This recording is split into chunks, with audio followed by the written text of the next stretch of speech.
कि जीत की खातिर जुनून चाहिए, जीत के खातिर जुनून चाहिए, जिसमें उबाल हो ऐसा खून चाहिए, और ये आसमान भी आएगा ज़मीं पे, ये आसमान भी आएगा ज़मीं पे। इरादों में जीत की ऐसी गूंज चाहिए, इरादों में ऐसी जीत की बस गूंज चाहिए। तो मेरे बहुत बहुत युवा नौजवान साथियों, जय हिंद। दोस्तों, मैं ये उम्मीद करता हूँ कि आप सभी लोग बहुत अच्छे होंगे।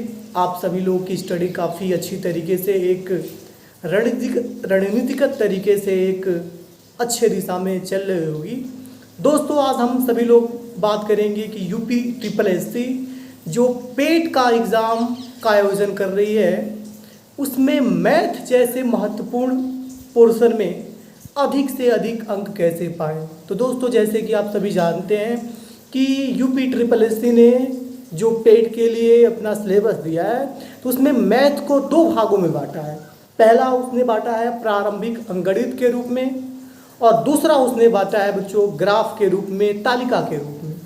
प्रारंभिक अंकगणित के लिए उसने 5 अंक का प्रावधान दिया है, और ग्राफ और तालिका वाले जो प्रश्न हैं उसमें 10-10 नंबर के यानी 20 अंक का प्रावधान दिया। यानी सब मिला जुला कर अगर मैथ की बात करें तो 25 अंक आपके पेट में मैथ से पूछे जाएंगे।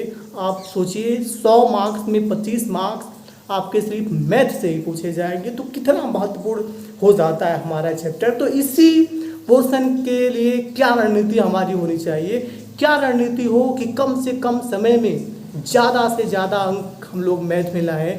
इशू के लेकर मैं संदीप तिवारी, संदीप सर क्लासेस में आप सभी लोग के समक्ष बातें करने जा रहा हूँ। उम्मीद कर रहा हूँ कि आपको ये जो तरीका मैं आप लोगों को बताऊँगा काफ़ी अच्छा लगेगा और काफ़ी फ़ायदे भी होगा। दोस्तों, अभी विगत 1 वर्ष पूर्व जो पेट का एग्ज़ाम हुआ था, उसका पेपर मैंने देखा, दोनों पालियों का पेपर मैंने देखा, और उस पेपर को देखने के बाद मैंने अपनी ये रणनीति तय की कि क्या स्ट्रेटेजी हमारी होनी चाहिए जिससे हम लोग कम से कम समय में मैथ जैसे एक सब्जेक्ट में अधिक से अधिक अंक प्राप्त कर दें। तो सबसे पहले मैं बता दूं, प्रारंभिक अंकगणित के जो आपके चैप्टर बच्चों हैं वो है पूर्ण संख्या, भिन्न तथा दशमलव। दूसरा आपका है बच्चों प्रतिशतता। तीसरा है आपका साधारण अंकगणितीय समीकरण। चौथा बच्चों आप लोगों का है बच्चों घात और घातांक। पांचवा जो आपका पोर्शन है बच्चों वो आप लोग का है वर्ग तथा वर्गमूल। और अगला जो आपका जो लास्ट वाला जो प्रारंभिक अंकगणित का जो पोर्शन है वो है बच्चों एवरेज। तो सबसे पहले प्रारंभिक अंकगणित की स्ट्रेटेजी के बारे में हम लोग बात कर लेते हैं। तो दोस्तों, मैं आपको बता दूं कि पेपर को देखने के बाद मैंने जहां तक ये समझा तो 2 ही ऐसे पोर्शन हैं जिस पे आपको नोट्स बनाने की ज़रूरत पड़ेगी। पहला आपका है वो है प्रतिशतता, जिसको आप लोग परसेंटेज बोलेंगे, और दूसरा है बच्चों आप लोग का एवरेज।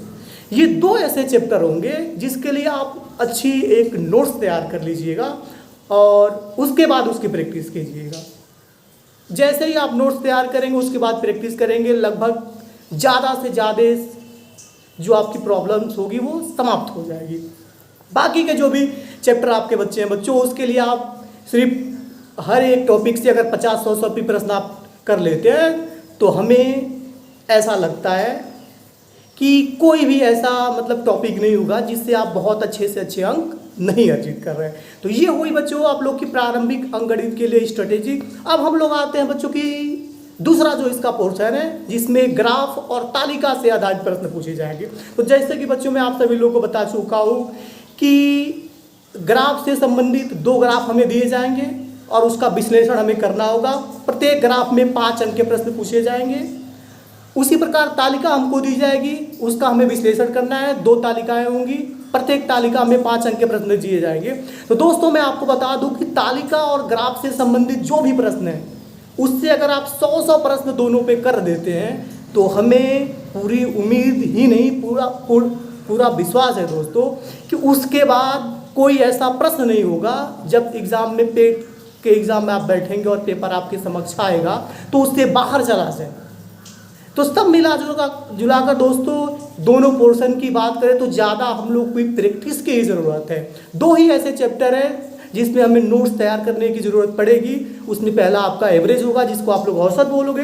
दूसरा जो आपका चैप्टर होगा बच्चों, वो होगा परसेंटेज का। तो ये रणनीति को लेकर मैं आप लोगों के समक्ष पेश हुआ था दोस्तों।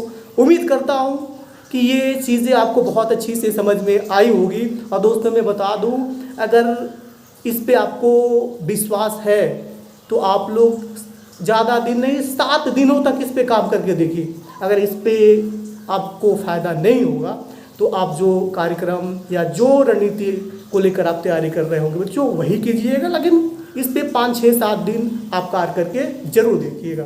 तो दोस्तों मैं उम्मीद करता हूँ कि ये सारी बातें आपको बहुत अच्छी लगी होंगी, बहुत अच्छे से समझ में आई होगी। इन्हीं बातों के साथ दोस्तों हमारी बातें आप सब लोगों के समक्ष समाप्त होती है। जय हिंद, जय भारत।